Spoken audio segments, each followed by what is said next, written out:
नमस्कार, मैं हूं आपके साथ आशा सरमाल। आप देख रहे हैं रिपोर्टर, और रिपोर्टर में आज हम सबसे पहले आपको दिखाएंगे कि कश्मीर घाटी में किस तरह से राहुल भट्ट को मद्देनजर रखते हुए प्रदर्शनों का सिलसिला भी देखा गया, और इस बीच में शोपिया से भी खबर देखने को मिली है। लेकिन सबसे पहले आपको दिखाएंगे कि बड़गाम के अंदर क्या कुछ चल रहा है। ज़हूर जुड़ रहे हैं, देखिए। राहुल जी की हलाकत के बाद जहां अगर हम शेखपुरा माइग्रेंट कैंप देखें तो बिल्कुल लगातार 2 दिन वो ऑलरेडी रोड पे ही थे, जो श्रीनगर बड़गाम में जो मेन रोड है।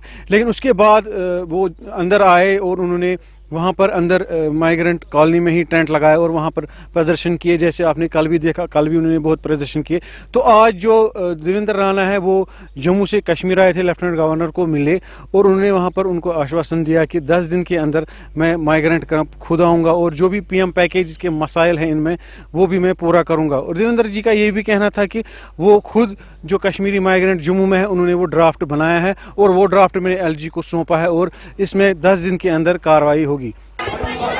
तरह श्री राहुल भट्ट साहब की बड़ी से हत्या की गई, उनका कत्ल किया गया। इंसानियत भी शर्मसार हो गई, दागदार हो गई। जिस प्रकार राहुल भट्ट साहब का ऑफिस के अंदर जाकर एक शरीफ, एक निहत्थे, एक ईमानदार नौजवान की हत्या की गई, इंसानियत को दागदार किया है इन पाकिस्तान के दहशतगर्दों ने। कानून तो इनके खिलाफ कार्रवाई कर रहा है, हुई भी है। इनको खुदा भी माफ नहीं करेगा ऐसे जालिमों को। श्री राहुल भट्ट साहब का जिस बेरहमी से कत्ल किया गया, जितने भी कश्मीरी पंडित जो विस्थापित यहाँ PM पैकेज में हमारे भाई बहन लगे हैं, या जो दूसरे रिजर्व कैटेगरी में लगे हैं, या PM पैकेज से जो पहले भी लगे हैं, जो कश्मीरी पंडित हिंदू हैं, उनके दिल में जबरदस्त खौफ है, डर है। और उन्होंने जिस रोज से श्री राहुल भट्ट शहीद हो गए, उस दिन से यहां वो एहतजाज कर रहे हैं अपनी मांगों के लिए। सुरक्षित जिंदगी जीना हिंदुस्तान के आईन ने फंडामेंटल राइट दिया है। ये गुलामी की तरह जाके नौकरी नहीं कर सकते। इसलिए कश्मीरी पंडित जितने भी यहाँ सरकारी कर्मचारी हैं, उनका ये कहना है कि उनके जितने भी डिमांड्स हैं उनको पूरा किया जाए, जिसमें सबसे पहले है कि उनकी सिक्योरिटी, चाहे उनको सेंट्रल डिपार्टमेंट्स में ऑब्जर्व किया जाए, चाहे डेपुटेशन में लाया जाए। अगर वो सुरक्षित रहेंगे तो उनका परिवार, उनके बच्चे, जिनके लिए वो मेहनत करके अपने माता पिता की सेवा खिदमत करेंगे, जिनके लिए वो मेहनत करते हैं, माता पिता के ये सहारे यहाँ आए हैं, कोई गोली खाने के लिए थोड़ी आए हैं, लेकिन एक साजिश है। 8 साल से मरकज के अंदर भारतीय जनता पार्टी की सरकार है। पहले पन्ने पर आपका जो मंशूर था उसमें प्रोटेक्शन थी, सिक्योरिटी थी कश्मीरी पंडितों की, और 8 साल के बाद आज पंडितों के सामने यहाँ पर है, और यही कहा जाता है जेर और जबर भी नहीं बदला है। नहीं, तो इससे क्या देखिए, अपनी नाकामी समझते हैं? देखिए, एक जमाना था जब साल में 12 में से 10-10 महीने लाल चौक बंद रहता था। जब आर्मी निकलती थी तो पत्थर चलते थे, मुक्केबाजी और धक्केबाजी चलती थी। जब यहाँ हुर्रियत वालों का तांडव चलता है, वो तो मोदी साहब ने खत्म किया ना। आज 12 महीने के 12 महीने लाल चौक खुला है, 12 महीने के 12 महीने लाल चौक खुला है, पूरा कश्मीर खुला है। लोग चाहे बिजनेस वाले हैं, चाहे लोकल लोग दुकानदार हैं, शहर के गांव के सुख चैन की सांस जीते हैं। यहाँ ईद के दिन जब लोग नमाज अदा करने जाते थे तो तांडव होता था, अब वो चीजें खत्म। कश्मीरी पंडित हमारे बच्चे हैं, ये हमारे भाई हैं, हमारी बहनें हैं, हमारे हैं, ये हमारे हैं। इस नाराजगी अपने कभी माँ बाप पर बच्चों को गुस्सा नहीं होता है। जब ये ट्रांसफर हुए थे राहुल चड्डा की तरफ, DC के पास इसकी अहलिया गई थी, 3 बार गई थी, 4 बार गई थी, खिड़खड़ाया था, पैर पड़ी थी। आज उनकी लाश हमें देखनी पड़ी, राहुल को टारगेट किया। ये बहुत अफसोस है, ये दुखद है, ये बहुत दुखद है, ये बहुत दुखद है। इसकी मेरे को भी जानकारी लगी है। इसलिए जैसे राहुल भट्ट साहब की श्रीमती, उनकी वाइफ वहां गई उनकी हिफाजत के लिए, इन सब के माता पिता, इनके बच्चे, इनकी जो घर वाले हैं, वो सब भी तो वही बात बोल रहे हैं। इसलिए हम आज इनके बीच में आए हैं, हमने इनकी बातें सुनी है और नहीं, यकीनन होगा, यकीनन होगा। लेफ्टिनेंट गवर्नर साहब ने कहा है कि अगले 10 दिन के अंदर वो कश्मीरी पंडित मुलाजमों के संदर्भ में कोई बड़ा फैसला लेने वाले हैं। जब राहुल की किलिंग हुई, पंडित बरादरी के लोग 3 दिन सड़कों पे रहे, मार खाई, शेलिंग की, जुल्म तशद्दुद इन पे किया गया, लेकिन कोई इनके पास नहीं आया। ये गुहार लगा रहा है। आना चाहिए था, बिल्कुल आना चाहिए, बिल्कुल आना चाहिए, क्यों नहीं आना चाहिए था। और आपकी हुकूमत है यहाँ पर, ज़ेर इंतजाम जो कश्मीर है अब यूटी है, तो बीजेपी एक अहम रोल अदा कर रही है, बीजेपी का कंट्रोल है, आपका एलजी है। तो देखिए एलजी सबका है, चीफ मिनिस्टर इलेक्टेड पार्टी का होता है। जब यहाँ बीजेपी का चीफ मिनिस्टर होगा तो मेरे को आप ये सवाल करना। आज मैं भी अपने इन लोगों का एडवोकेट बन के इनकी बात वहां पहुंचाने गया था, क्योंकि मेरे को इनकी तकलीफ है। ये हमारे भाई हैं, हमारे बहनें हैं, हमारे बच्चे हैं, हमें इनका दुख है, हमने इनकी बात वहां पहुंचाई है। ये यहाँ नारेबाजी करेंगे, इनको टीयर गैस चलेगा तो हमें तकलीफ नहीं होगी। रैना साहब, यहाँ पर जो पंडित हैं उनका मानना है कि इससे पहले स्टोन पेल्टिंग होती थी, लेकिन अब तो सिलेक्टिव किलिंग्स होती है। इससे आप अचीवमेंट समझते हैं? देखिए, सिलेक्टिव किलिंग पाकिस्तान के दहशतगर्द इसलिए कर रहे हैं, उनके सारे टॉप कमांडर हमारी आर्मी ने साफ किए। क्या लश्कर, जैश, हिजबुल और जो बात करके जंगलों में जाके चले जाते हैं। इनको जमीन के पताल से निकाल के इनको इनके गुनाहों की सजा देंगे, किसी को नहीं छोड़ेंगे। भारतीय जनता पार्टी क्या ये समझते हैं कि अगर इन मुलाजिमों को सेंट्रल ऑफिस में शिफ्ट किया जाएगा, स्टेट से बाहर किया जाएगा, कहीं आप इनसे बात करनी पड़ेगी? पॉलिटिकल नाकामी तो नहीं समझते? नहीं, क्या बात कर रहे हो? इनकी जिंदगी की हिफाजत करना हमारा काम है। पॉलिटिकल नाकामी क्या होती है? इनकी जिंदगी है, जान है तो जहान है। इसीलिए पहले जिंदगी की गारंटी, सिक्योरिटी, सुरक्षा, सेंस ऑफ सिक्योरिटी। अभी तक बीजेपी नाकाम हुई है, मरकजी सरकार से लेकर जम्मू कश्मीर। हमने पूरी कोशिश की है। ये पिछले 35 सालों का एक जंग है, ये 35 सालों की दहशतगर्दी है, दुश्मन की साजिश है।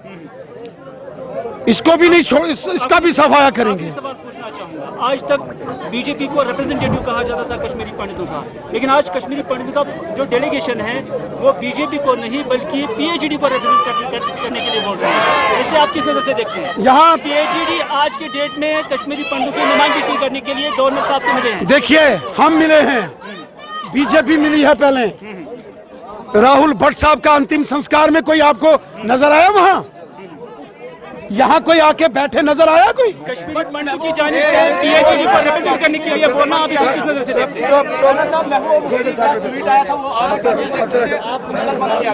देखिए, हर एक को हक है, सुनिए, हर एक पार्टी को हक है किसी की आवाज बुलंद करनी चाहिए। अच्छी बात है, डेमोक्रेसी है, सारे पॉलिटिकल पार्टीज करे ना, खड़े हो जाए यहाँ। चलिए, मैं इस पर कोई बयानबाजी नहीं करूंगा। आखिरी सवाल, ये पॉलिटिकल, मैं यहाँ कोई सियासत करने नहीं आया हूँ, मैं यहाँ किसी के वोट लेने नहीं आया हूँ, मैं किसी दूसरी पार्टी पर यहाँ तनकीद करने के लिए नहीं आया हूँ। दूसरी पार्टी पर जब तनकीद होगी मैं अपने किसी पॉलिटिकल प्रोग्राम में करूंगा। बीजेपी रिप्रेजेंटेटिव कश्मीरी पंडित, लेकिन फिर ये नाराज क्यों है आपसे? क्यों है इतनी नाराजगी? क्योंकि ये हमारे फैमिली मेंबर हैं, हमारे बच्चे हैं, हमारे भाई बहन हैं। फिर इनके साथ इस तरह का जो आपने वादे किए गए थे, चलिए, आज हमने लेफ्टिनेंट गवर्नर साहब से बात की है, उन्होंने कहा है कि वो अगले 10 दिन की में कोई बड़ा फैसला लेने वाले। किस तरह की यकीन दहानी कराई गई? चलिए, उन्होंने कहा है, अब यकीन दहानी तो उन्होंने फैसला लेना है। अब टाइम यकीन दहानी का नहीं है, फैसला लेने का। JK 24/7 के लिए मैं बड़गाम से ज़हूर हुसैन। उसके साथ ही टंगमर्ग आप लिए चलेंगे। टंगमर्ग से आदिल हमें रिपोर्ट कर रहे हैं किस तरह से गुरुद्वारों के अंदर हालात रहे आज, देखिए। वक्त मौजूद है टंगमर्ग के सिंह साहिबा गुरुद्वारे में। मेरे पीछे आप देख सकते हैं, यहाँ पर जो है आज बैसाखी का त्यौहार जो है बड़ी अकीदत एहतराम के साथ मनाया जा रहा है। वही मुख्तलिफ अज़ला से आए हुए यहाँ पर सिख बरादरी से आए हुए लोग यहाँ पर जो है इस त्यौहार में हिस्सा ले रहे हैं। मुख्तलिफ तरह के प्रोग्राम रखे गए थे, वही लंगर की बात करें या भजन की बात करें, अलग अलग तरह के प्रोग्राम यहाँ पर जो इनका इनेकाद किया गया था। तो वही एडमिनिस्ट्रेशन की तरफ से यहाँ पर अच्छे खासे जो इंतजाम किए गए थे। तो आपको सीधे टंगमर रहे थे और दिखाते यहाँ पर क्या कह रहे हैं इस त्यौहार के हवाले से। का खालसा वाहिगुरु जी की खत्म प्रोग्राम जो है इस साल की बैसाखी का, यानी कि बैसाखी जो है वो खालसे का साइना दिवस है, हमारा सिख कौम का बर्थडे है। सिख जो खालसा जिसको हम कहते हैं ना, सिख तो सारे हैं लेकिन खालसा होता है जो अमर छक के त्यार बर त्यार अपने 5 करकार, जैसे आप 5 नमाजें पढ़ते हो ऐसे हमारे 5 करकार होते हैं, केस कड़ा कग्गा कच्छा करपान, ये हम जो पहनेगा उसका खालसे का बर्थडे साइना दिवस जो है वो उसके हमने 5 प्रोग्राम रखे थे। आज ये अंतिम प्रोग्राम इस साल का आज हमने गुरुद्वारा सिंह सभा टंगमर में मनाया है। आप सब देख रहे हो कि सारे डिस्ट्रिक्ट से यहाँ साथ संगत आई है। हम सबका धन्यवाद भी करते हैं, आपका धन्यवाद भी करते हैं जिन्होंने हमारी खुशियों को उजागर किया है। आज के दिन से आपने कहा कि यही भाईचारे का मैसेज है, जितना भी हो सके भाईचारे को बढ़ाओ और खिदमत खलकुला करो, वो सबसे बड़ा मैसेज है। जितना भी हो सके एक दूसरे के दुख सुख के साथी बनो, उनका शरीक हो और हर एक को, कोई भी दुनिया में भूखा ना रहे, इस वजह से हमेशा लंगर चलते रहे। हर एक आदमी बराबर हो जाए, हर एक जात पात ऊंच नीच को खत्म करके सारे लोग जो है इस दिन की मुबारकें कबूल करें। ये आज का मैसेज। बैसाखी का त्यौहार बड़े जोश और खरोश से टंगमर्ग धर्म स्थान पर मनाया जा रहा है। यहाँ की पब्लिक लोगों का बहुत साथ हमारे साथ है। हम चाहते हैं कि हर जो भी यहाँ पर रहते हैं उनका साथ मिला जुला रहे, हमारे साथ भी, हमारा भी उनके साथ पूरा साथ रहेगा और भाईचारा ऐसा बना रहे कि हर साल हम इसी तरह से बैसाखी का त्यौहार मनाते रहें। चलिए अब आपको लिए चलेंगे जिला पुंछ और पुंछ से एक अच्छी खबर देखने को मिली है, जहां पर आप देखिए एक नया बीड़ा उठाते हुए लोगों को देखा गया है। कुछ संस्थाएं यहां पर पहुंची हैं जो छोटी छोटी बच्चियों के साथ पूरी तरह से अपना भाग देती हुई नजर आई, यानी बच्चियों के लिए काम करती हुई ये संस्था नजर आ रही है। आपको ये भी बताना बहुत जरूरी है कि ये जो गरीब बच्चियां हैं उनकी शादी कराने के लिए पूरी तरह से मदद जो है वो मुहैया करा रही है। सन्नी रिपोर्ट कर रहे हैं, देखिए। यहाँ पुंछ के अंदर अंजुमनिया जाफरिया की निगरानी में और गुजरात के हमारे जो ग्रुप की तरफ से यहाँ हर साल शादियों का समूह विवाहित का इंतज़ाम हो रहा है और माशाल्लाह ये बार 14 शादी हुई और उसमें बड़ी बात तो है कि 2 सुन्नी मसलक के लोग की भी शादी हुई। हमारे गुजरात के अंदर कोई फिरके की कैद नहीं है। गुजरात में हम शिया सुन्नी कोई मसलक की शादी करती है। अरे शिया सुन्नी की तो बात एक बाजू है, लेकिन हम पूरे हिंदू मुस्लिम की भी शादी करते हैं। तो हमारा एक मैसेज हम ऐसा देना चाह रहे हैं कि शादी जो इस्लाम के तरीके से हो, रसूल पाक सल्लल्लाहु अलैहि वसल्लम ने जो फरमाया है उस हिसाब से हो और सादा से शादी हो, वो हमारा मकसद रहता है। शादी के अंदर फजूल खर्ची न हो, वो हमारा मकसद रहता है। हम कश्मीर में भी शादी अभी करके आए, वहाँ हमने 76 शादी की। हमारे साथ मेरे साथ भावनगर से आए हुए हमारे मुरब्बी शब्बीर भाई असरिया साहब है, वो भी मेरे साथ है। हम दोनों गांव-गांव में घूम के, हम घर घर देख के हम उनकी पोजीशन देखते हैं। और श्रीनगर में जो हमारा पूरा काम वहाँ संभालते हैं वो शब्बीर साहब है, शब्बीर मीर साहब, वो प्रिंसिपल भी है और वहाँ वो अच्छी तरह से वो इसमें इनका ताउन करते हैं। तो बस हमारा मकसद यही है कि हम समूह शादी इस्लामी तरीके से करें, सादाई से करें और दहेज का जो रीत रिवाज है उससे हम बाहर रहे। सर कितने जोड़ों की शादी जो है यहाँ पे की? यहाँ हमने 14 की, इसमें 12 शिया लोग थे और 2 सुन्नी लोग थे। और कश्मीर में हमने 76 लोग दूल्हा दुल्हन को इसमें जोड़ा। और यहाँ का इंतज़ाम जो नज़म जाफरी साहब संभालते हैं और दूसरे भी अंजुमन के जो जाफरिया के प्रेसिडेंट है वो इंतज़ार सोफ़ी साहब, वो भी इसमें बड़ा काम कर रहे हैं। तो हम सब मिल के ये काम पूरे गुजरात में तो हम करते ही है, लेकिन हम कश्मीर में लास्ट 8-10 साल से हमारे और माशाल्लाह काम कर रहे हैं। बिस्मिल्लाहिर्रहमानिर्रहीम अल्हम्दुलिल्लाहि सलातु वस्सलामु अला क़ाला रसूलुल्लाह सल्लल्लाहु अलैहि वसल्लम अन्निकाहु मिन सुन्नती फमन रग़िबा अन सुन्नती फ़लैसा मिन्नी। नबी करीम हज़रत मोहम्मद मुस्तफ़ा सल्लल्लाहु अलैहि वसल्लम का इरशाद है, निकाह मेरी सुन्नत है और जो मेरी इस सुन्नत से एराज़ करेगा वो मुझसे नहीं है, यानी मेरी उम्मत में से नहीं है। ये जो तक़रीब सईद इज्तिमाई शादियों की आप ये देख रहे हैं, ये हमारे भाई गुजरात से आए हुए शबीर अशारिया साहब और उनके साथ अली रज़ा नकवी साहब और ये अंजुमन जाफरिया पुंछ की वसातत से यहाँ पर इज्तिमाई शादियों का प्रोग्राम रखते हैं। और ये इज्तिमाई शादियाँ सिर्फ़ इसलिए हैं कि जो इस वक्त माशरे और समाज के अंदर ये फजूल खर्ची और इसराफ़ के उन्वान से जो वबा आ गई है, जिसकी वजह से माशरे और सोसाइटी के अंदर वाकई देखा जाए कि बहुत सी शादियाँ ताख़ीर से होती हैं। वजह ये होती है कि उनके पेरेंट्स के पास इतना पैसा नहीं है कि अपने वो बच्चियों की शादियाँ करवा सकें।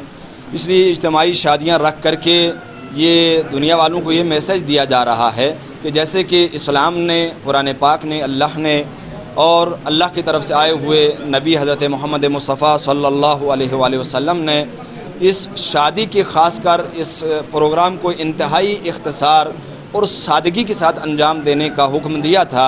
लेकिन आज समाज और माशरा इसे बहुत इसराफ़ की सूरत में और फजूल खर्ची की सूरत में इसे अंजाम देता है कि जिसकी वजह से होकर के माशरे के अंदर बहुत बड़ी वबा आ चुकी है।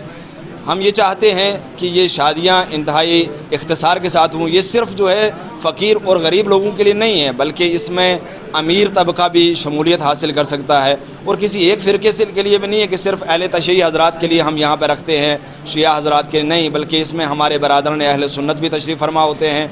आज भी 2 जोड़े जो है अहले सुन्नत बरादरी से यहाँ पर तशरीफ़ फरमा है कि जिनकी इज़्दवाजी यहाँ पर जो है वो भी तकरीब होगी।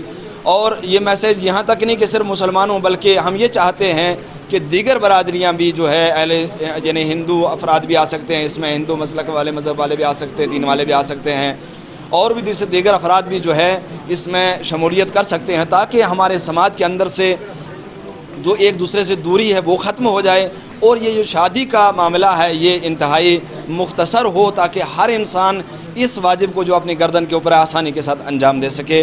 बस मैं आखिर में आप तमाम हजरात को मुबारक भी देते हुए और ये मैसेज यहाँ पर जैसा कि आपने देखा कि अंजुमन जाफरिया पुंछ की तरफ से एक इज्तिमाई निकाह खानी की तकरीब का यहाँ इनकाद किया गया, जिसमें 14 जो है वो खुशनसीब जोड़े शादी के बंधन में बंधे और इज्तिमाई तौर पर ये एक बहुत अच्छा सादा तकरीब थी, जिसमें जितनी भी ये शादी से जुड़ी जितनी भी रस्में हैं जिनकी वजह से शादी में डिले होता है और समाजी कई तरह की बुराइयां पैदा होती हैं, उनको बालाए ताक रखते हुए बहुत खूबसूरत अंदाज से सादा तकरीब के हवाले से यहाँ पर ये जो 14 जोड़ों को जो है एक निकाह के बंधन में बांधा गया, और ताकि ये आप आइंदा जो अपनी जो अज़दवाजी ज़िंदगी है वो खुश उसलूबी से अंजाम दें।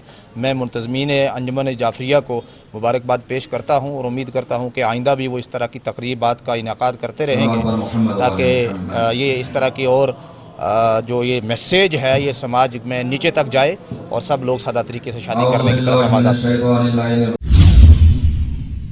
तो फिलहाल आपने देखा कि जम्मू और कश्मीर के अंदर लगातार कश्मीरी पंडितों का गुस्सा रुकने का नाम नहीं ले रहा है। आज सुरक्षा व्यवस्था मुहैया कराने के लिए अलग अलग प्रतिक्रियाएं भी सामने आई हैं, लेकिन महज प्रतिक्रियाओं से कुछ नहीं होने वाला है। इस पर गौर फरमाने की जरूरत है और जल्द से जल्द इस पर काम करने की भी जरूरत है। आप देखते रहिए कार्यक्रम।